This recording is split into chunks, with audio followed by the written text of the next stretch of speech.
Oke, bismillahirrahmanirrahim. Assalamualaikum warahmatullahi wabarakatuh.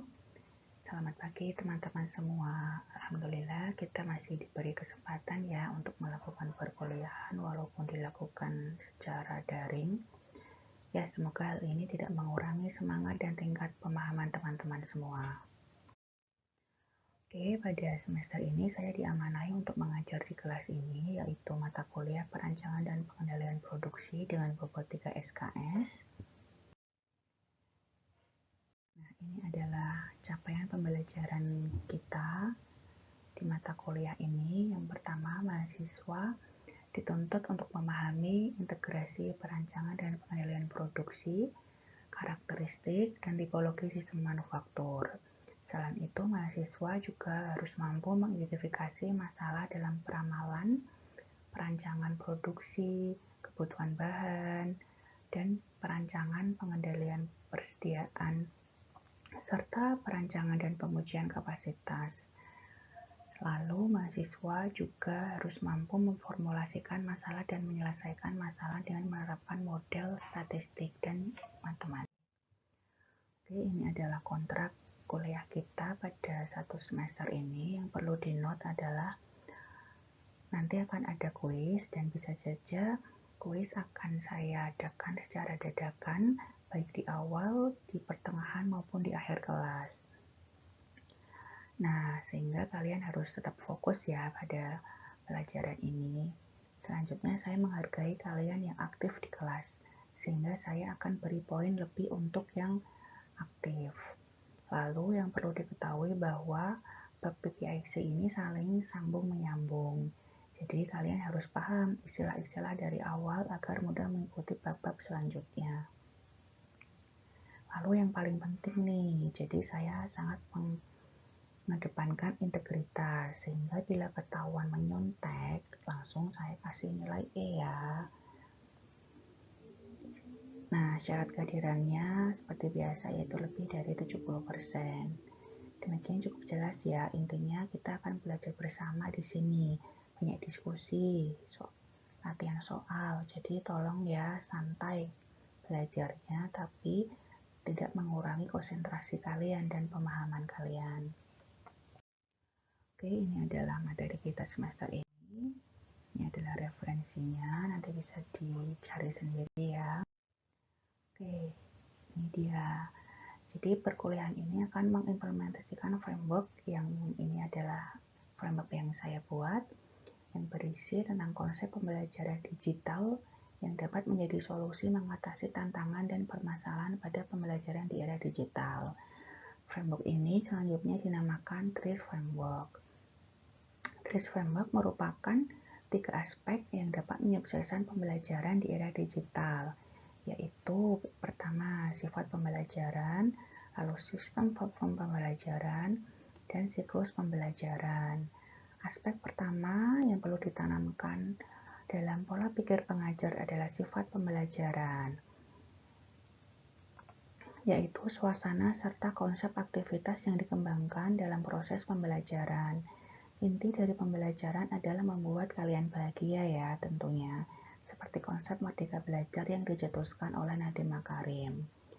Ya, sifat pembelajaran yang cocok diimplementasikan di era digital adalah yang aktif, efektif, pemanfaatan teknologi, interaktif, dan tentunya menyenangkan.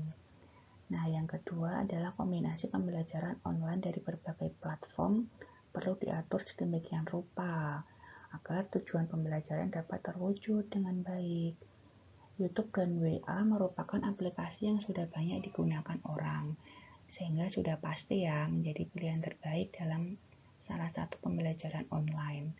Selain itu, diperlukan platform untuk diskusi dan pemberian tugas seperti Zoom, MS Teams, Google Classroom, Trello, Miro, serta beberapa aplikasi games lainnya yang mendukung pembelajaran. Nah, yang terakhir adalah siklus pembelajaran adalah tahap awal sampai akhir dalam proses pembelajaran. Hal ini sangat penting dibuat dan dilaksanakan agar capaian pembelajaran dapat terwujud. Berikut adalah alur pembelajaran pada mata kuliah ini.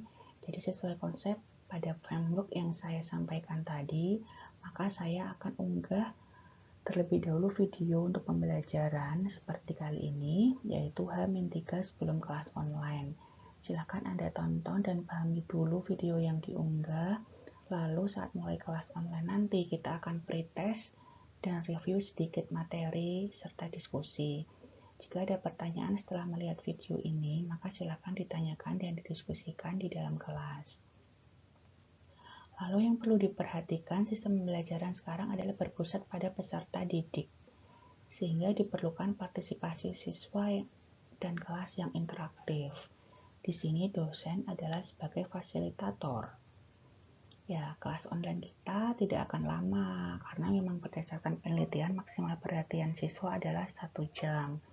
Jadi nanti dalam kelas online akan ada pretest, lalu summary materi, diskusi pleno, exercise, ada quiz, dan game-game yang insightful. Di akhir sesi kelas akan ada evaluasi untuk perbaikan pembelajaran. Dan yang jelas semua informasi terpusat di WA group, karena kan kalian paling sering ya melihat WA itu. Oke, nah sekarang kita langsung masuk ke materi ya.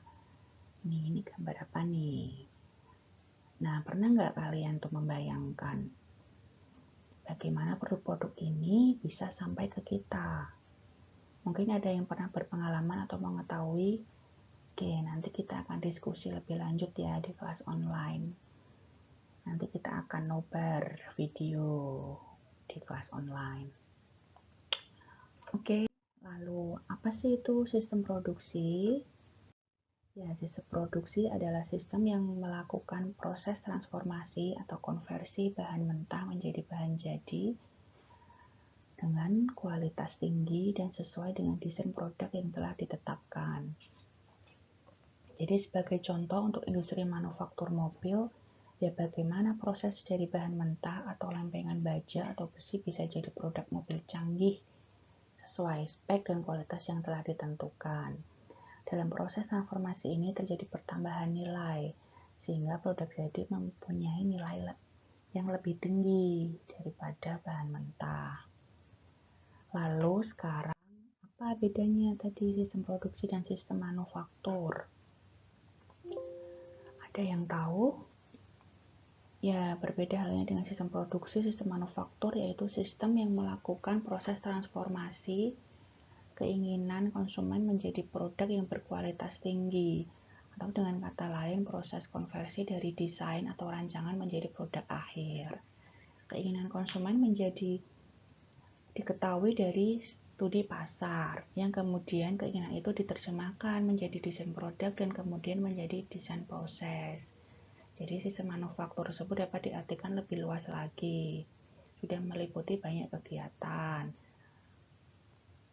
pengembangan produk yang sesuai konsumen, perancangan proses, penyimpanan, pemasaran, dan lain sebagainya. Nah, ini proses sistem produksi dari input, yaitu meliputi bahan mentah, mesin, tenaga kerja, keuangan, dan manajemen. Lalu menuju proses transformasi atau proses produksi dan akhirnya menghasilkan output berupa jasa atau barang. Jadi proses produksi adalah aktivitas bagaimana membuat produk jadi dari bahan baku yang melibatkan mesin, tenaga kerja, modal, energi, informasi, serta perancangan dan pengendalian produksi yang merupakan aktivitas bagaimana mengelola proses produksi menjadi barang jadi. Oke, selanjutnya perancangan dan penilaian produksi adalah aktivitas untuk merencanakan dan menilai produksi agar dapat memanfaatkan sumber secara efektif, serta dapat menyesuaikan rencana dengan kegiatan sehari-hari. Nah, ini ya, kalau planning itu merencanakan apa yang akan terjadi di masa depan. Kalau kontrol itu proses dalam mengatasi perubahan variabel yang terkait dengan perencanaan dan operasi. Nah, ini dia gambar yang ilustrasi yang tadi saya jelaskan. Jadi sistem produksi itu adalah termasuk dalam sistem manufaktur ya di sini, dan yang lebih luas lagi adalah sistem perusahaan. Nah, berikut adalah tahapan perencanaan dan pengendalian produksi dimulai dari peramalan. Peramalan adalah estimasi nilai atau karakteristik masa depan, yaitu perkiraan mengenai jumlah permintaan yang belum terjadi sehingga memerlukan penentuan metode peramalan yang paling cocok dengan masalah atau keadaan yang dihadapi. Metode peramalan dibagi menjadi kualitatif maupun kuantitatif. Tidak ada yang paling baik dan selalu cocok digunakan untuk membuat forecast. Peramalan ini dilakukan untuk menentukan dan mengatur sumber daya yang diperlukan. Selanjutnya adalah perencanaan agregat. Ya, setelah kita melakukan forecasting, maka tahap selanjutnya adalah melakukan agregat planning untuk membangkitkan top level production plan dengan basis hasil ramalan dan target produksi. Setelah itu masuk ke jadwal produksi induk atau MPS, yaitu penjadwalan lanjutan setelah perencanaan agregat. MPS ini adalah perencanaan produksi jangka pendek yang berisi tentang rencana menyeluruh serta perinciannya dalam menghasilkan produk akhir. MPS berhubungan dengan RCCP ya. Nah, di sini yaitu suatu cara untuk menentukan level kapasitas yang diperlukan untuk melakukan penjadwalan produksi. Selanjutnya adalah perencanaan material atau biasa dikenal dengan MRP, yaitu perencanaan kebutuhan material untuk dependent demand yang ditandai oleh adanya ketergantungan produk terhadap komponen penyusunnya. MRP ini digunakan untuk rencana pemesanan material dan menjadi masukan CRP untuk memprediksi kebutuhan kapasitas. Selanjutnya, setelah rencana kebutuhan material dan rencana kebutuhan kapasitas selesai dibuat, maka dapat dilakukan perencanaan order dan penjadwalan produksi. Selain itu, juga dilakukan production activity control, yaitu membuat perencanaan aktivitas untuk melaporkan hasil operasi dan meninjau kembali rencana yang diperlukan untuk mencapai hasil yang diinginkan. Nah, ini terdapat 4 tipe industri bila dilihat dari strategi respon. Yang pertama adalah make to stock, lalu assembly to order, make to order, lalu engineering to order. Nanti kita akan diskusikan lebih lanjut ya di kelas tentang ini. Nah, ini adalah strategi desain proses manufaktur yang merupakan bagaimana proses produksi diatur secara fisik pada pabrik. Hal ini menunjukkan bagaimana aliran produk pada lantai produksi. Di sini ada 3 tipe, yaitu flow shop, job shop, fixed site. Tolong kalian pelajari sendiri, ini coba cari googling, nanti kita akan diskusikan di dalam kelas ya. Oke, nanti kita akan main melalui Mentimeter. Nanti siapa yang memperoleh skor tertinggi akan ada reward lah dari saya. Ada punya ini kan ya, GoPay atau Shopee Pay, nanti coba saya akan transfer atau langsung mengirim sesuatu lah di rumah kalian. Oke, jadi ini pembahasan kita kuliah pada hari ini. Jadi kita hari ini sudah bisa memahami apa itu sistem produksi, sistem manufaktur, lalu tentang pentingnya memahami perencanaan dan pengendalian produksi, tahapan dalam perencanaan dan pengendalian produksi, lalu juga istilah-istilah yang sering muncul seperti strategi respon terhadap demand dan strategi demand proses manufaktur. Harapannya jangan sampai lupa dengan istilah-istilah itu ya, karena nanti mungkin akan terkait dengan pembahasan selanjutnya. Ya, demikian akhir video pembelajaran untuk materi ini. Jika ada yang ingin ditanyakan dan diskusikan, dapat dicatat terlebih dahulu. Besok saat kelas online akan kita diskusikan. Jangan lupa besok ada playtest dulu ya tentang materi ini. So, jangan lupa pahami lebih dulu.